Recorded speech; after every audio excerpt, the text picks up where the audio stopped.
Well, I'm delighted to announce that today we've had confirmation that we are to receive a grant from the Heritage Recovery Fund.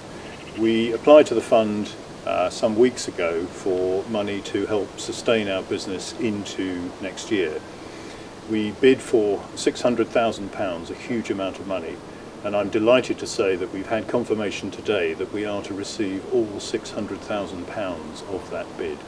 This is fantastic news. It really means that we are secure into next year, come what may for the rest of this season, and we should be in a really strong position to start the next running season in really good order.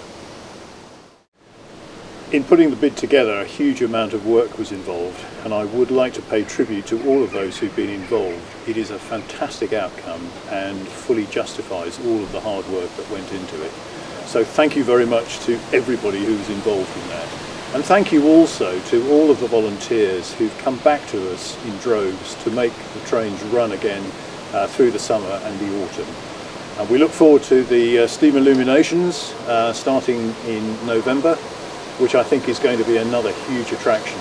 And provided we're not shut down by the coronavirus, I think we're going to have a really good last couple of months of this year. Thank you.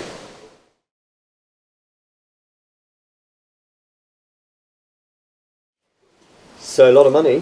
A lot of money. A red letter day for us because the grant today really secures our future well into next year. I always think, like, I know we call it the Culture Recovery Fund, but actually this is sort of it doesn't need recovering this railway, does it? It just needs to be keep from falling. And that's very much the case, yes.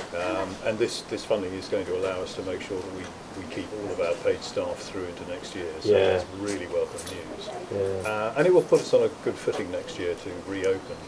Because up till now we've had to put off quite a lot of capital investment that we would like to have carried out to make sure the railway's in a better condition for next year. I always like the fact though that obviously it's fun and it's a heritage railway, but I'm always struck by there's got a lot of apprentices here, isn't there? People who learn skills which you just almost disappeared. That's right. We do train apprentices in some. So does this help with that? Absolutely, because that will secure the apprentices that we've got now and probably allow us to take on one or two more in the near future, which is something we'd really like to do. Because there are rare skills here which perish easily, things like boiler smithing. Very few people in this country are equipped to make steam boilers anymore because we don't use them apart from on Heritage Railway. So how are passenger numbers at the moment then? Presumably passenger numbers actually people are nervous. We like to think we've done everything we can to make the experience now as safe as possible. Numbers have been surprisingly good. We've had more people turning up on routine running days in August this year than we had 2 years ago, which is the last time we had a full operating season. So that's very encouraging.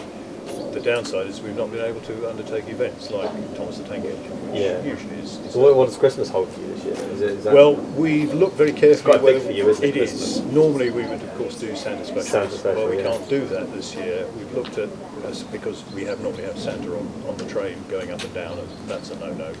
So we've looked at alternatives and concluded that Santa probably isn't a runner this year. So we're running a series of steam illuminations, which is a new departure for us. We've never done this before. So in the ranks of our volunteers, we have a lighting specialist who's created the kit for us. And I have to say, I think it looks absolutely stunning. Yeah. It's available to see on the website. And the bookings are coming in thick and fast for that.